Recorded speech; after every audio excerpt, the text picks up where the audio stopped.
And in business, the cancellation of domestic flights due to the current bad weather conditions might last a while longer.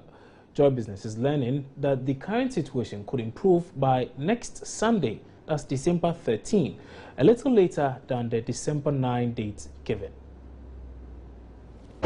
The current poor weather conditions have compelled domestic carriers to suspend flights since last Tuesday.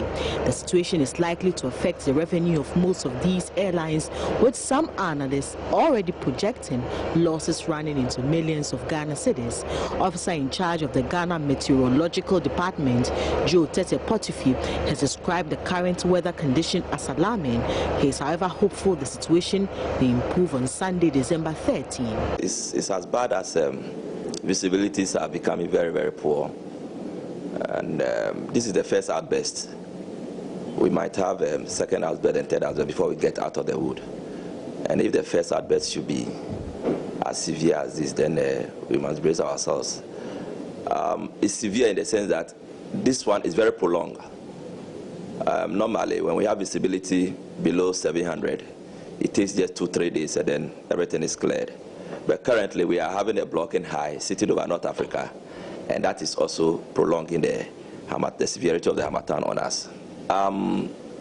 Let's give ourselves around 13th, from 13th going. The situation is said to have been worsened by the unavailability of installed instrument landing system to aid visibility at the various regional airports. According to the Director General of the Ghana Civil Aviation Authority, his outfit is working around the clock to resolve the situation. We have what we call instrument landing systems. It has two components. You have the glide slope, which helps the aircraft descend horizontally at 3 degrees.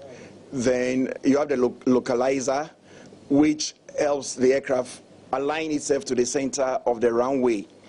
And even with the ILS, depending on the category you have, you still have to have a minimum distance, because if we could install, let's say, a Cat 2 or Cat 3 ILS at Tamale, which is very, very expensive, it could reduce the minima, that's the distance to, below the 700 we are currently talking about.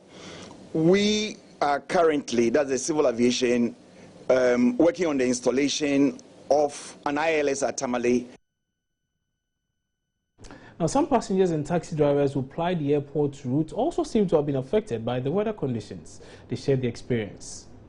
We are currently here at the domestic terminal of the Kotoka International Airport, where passengers travel from Accra to Kumasi, Accra to Sunyani, Accra to Tamale.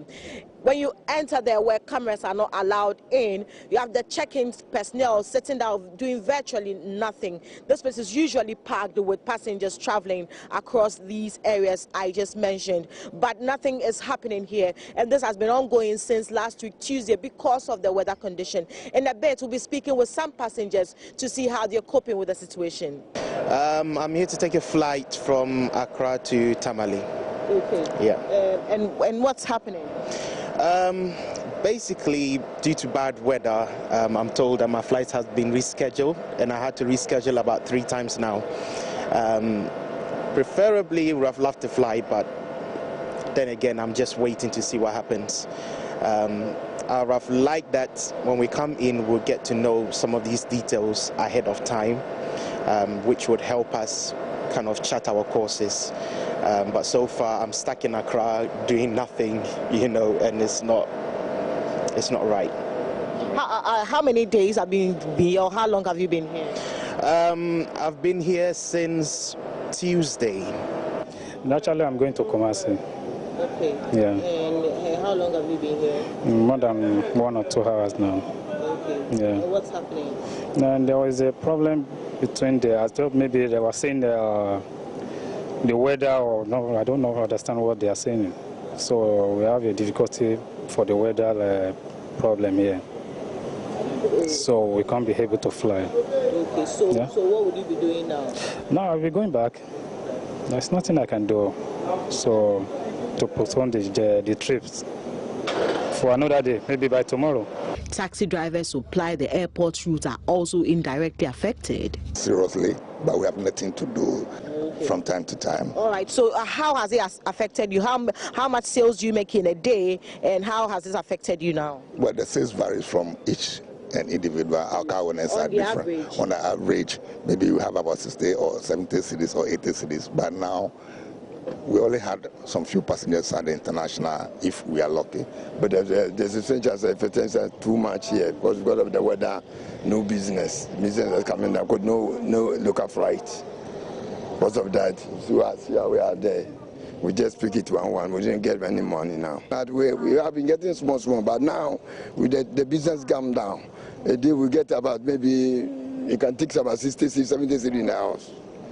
But first, how much? Maybe first you can get some almost one something, 120, maximum. If you can wake up to the late hour, you can get about 150, 160. But now, the business is coming is down. Since about, I think last week since Wednesday or Tuesday, the business is collapsing, especially local side. Wow, sad situation there. But away from that, and UBA Ghana is aiming at becoming Ghana's first true electronic bank in the next 10 years. Now, the first Nigerian bank to grace Ghana's banking industry is celebrating 10 years of operations in the country. The bank's profits went up by about 7% as at the end of the first half of this year. The founder of the bank, Tony Elumelu, has been speaking to Joy Business about what more Ghanaians should expect from the bank. It's a wonderful doing business in Ghana, and we want to live to celebrate the 100th anniversary and beyond in Ghana. We'll continue to offer good customer service for me, which is number one. We're going to support small and medium-scale enterprises. We're going to facilitate intra-Africa trade. We're going to facilitate payments intra-Africa. We're going to bridge the commercial transactions between Africa and the rest of the world. That is why we say we're a global bank, and that is why we have presence in key commercial centers of the world. We are the only African bank that operates in the United States of America, New York, in London, we operate in Paris. Well, that'll be all for business here on News. There's time now to get some sports with Georgia, who's standing by.